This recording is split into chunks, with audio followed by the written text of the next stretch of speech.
वो एक सुदूर गांव था। उस गांव का एक मुखिया था जिसका नाम था जग प्रताप। उस गांव में जो कुछ भी जग प्रताप कहता था वो अंतिम निर्णय माना जाता था। उसके खिलाफ कोई बात नहीं करता था।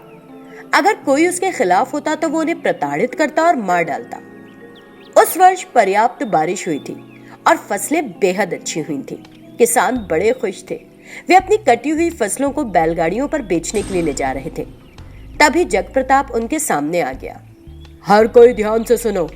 तुम्हारे द्वारा काटी गई सभी फसलें तुम्हारे द्वारा लिए गए कर्ज पर ब्याज का भुगतान करने के लिए काफी है।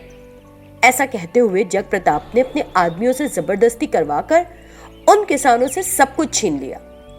किसानों ने जग प्रताप से बहुत विनती की, लेकिन उसने उनकी कोई बात नहीं मानी और उनकी फसल ले ली। वे सब जग प्रताप से डरते थे, लेकिन एक ने कहा, जग प्रताप के अत्याचारों की कोई सीमा नहीं, हमें उसे सबक सिखाना चाहिए। कुछ दिन बीत गए। मोहिनी नाम की एक महिला जग प्रताप की बैलगाड़ी के सामने टहलते हुए आ रही थी। जग प्रताप ने उसे देखा और पूछा, तुम कौन हो? लगता है कि तुम इस गांव में नई आई हो। हाँ सरकार, मैं इस गांव में नई हूँ। मैं आपके लिए आई हूँ मालिक। मेरा नाम मोहिनी है। मैं आपके जैसे रुतबे वाले लोगों के लिए कुछ काम करके खुद को धन्य समझूंगी। अच्छा तो ये बात है। आ जाओ, गाड़ी में आ जाओ, हम घर चलते हैं। तुरंत ही मोहिनी गाड़ी में बैठ गई।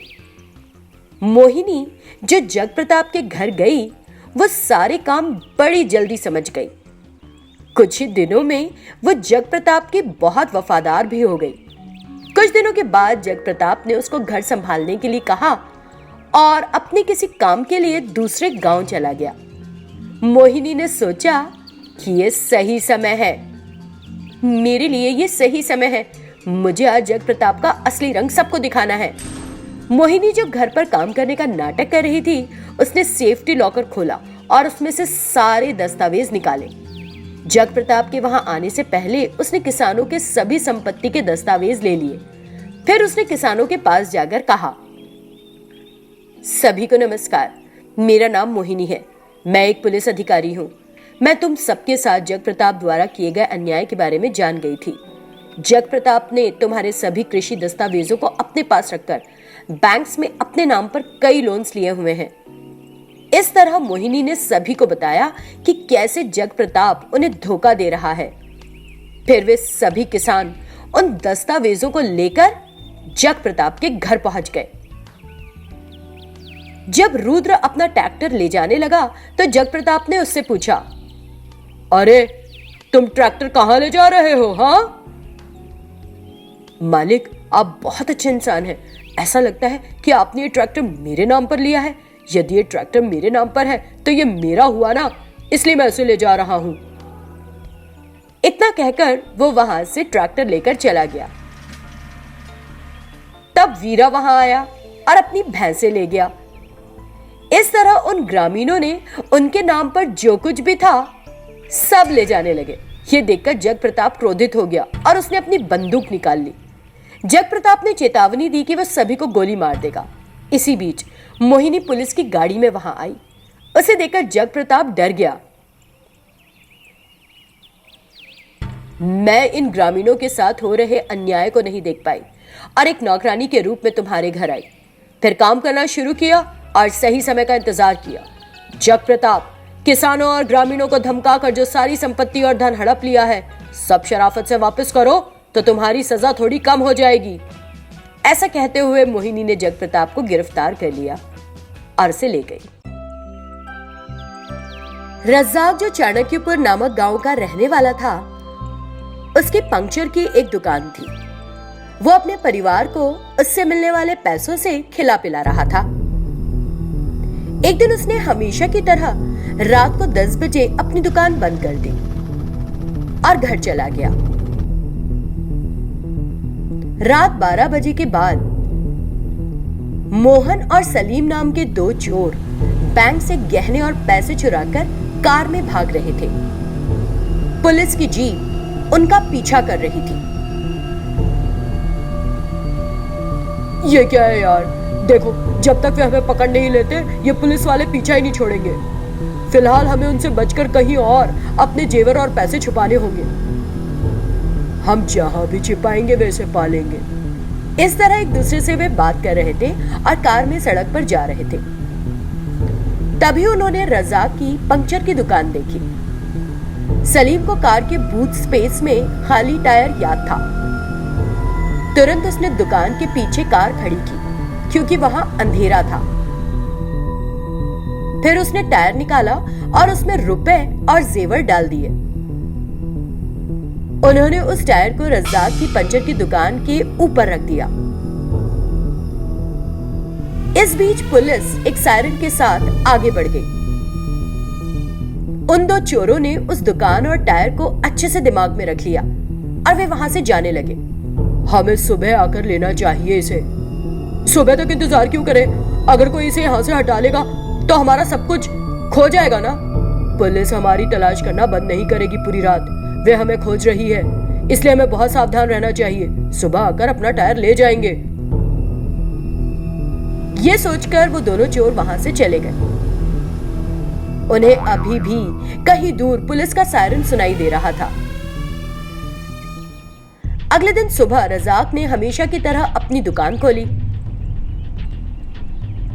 उसने ऊपर वाले को याद किया और टायरों की मरम्मत शुरू कर दी।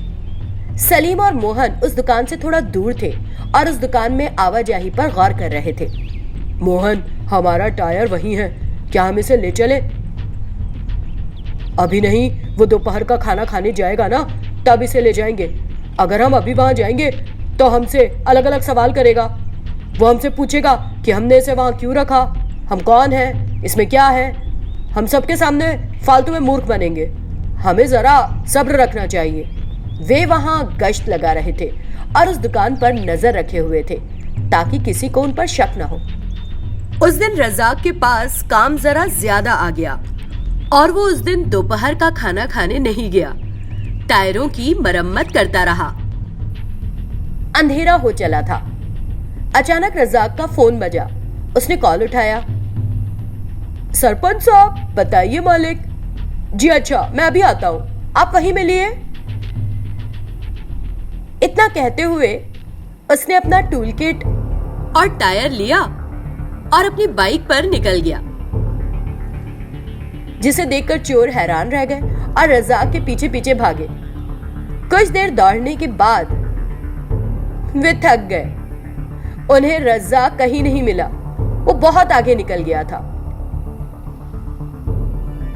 सरपंच के घर जाते समय वो रास्ते में अपने घर रुका और चाय पीने लगा।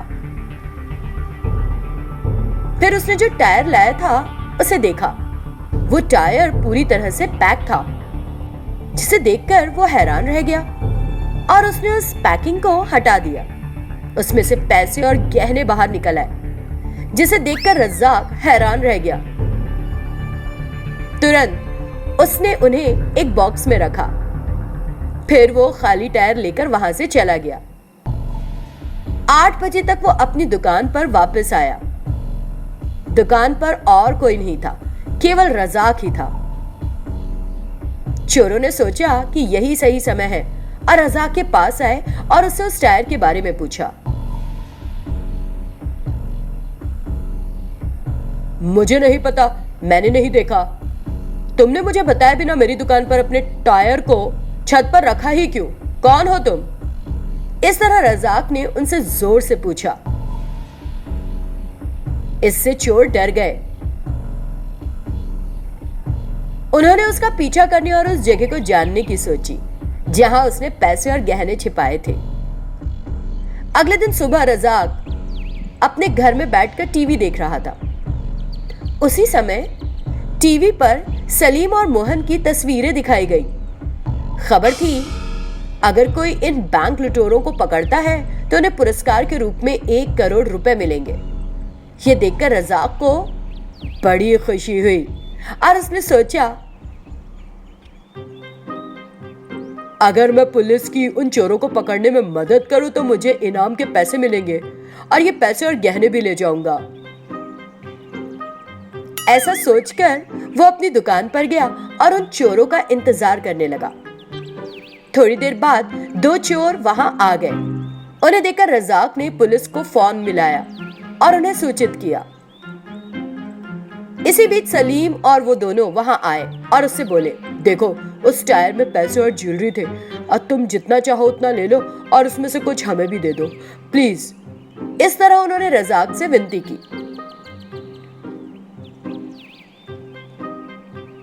लेकिन तभी पुलिस वहां आ गई और दोनों चोरों को पकड़ लिया। इस मामले को मीडिया से बताते हुए पुलिस ने पुरस्कार के रूप में रजाक को 1 करोड़ का चेक दिया।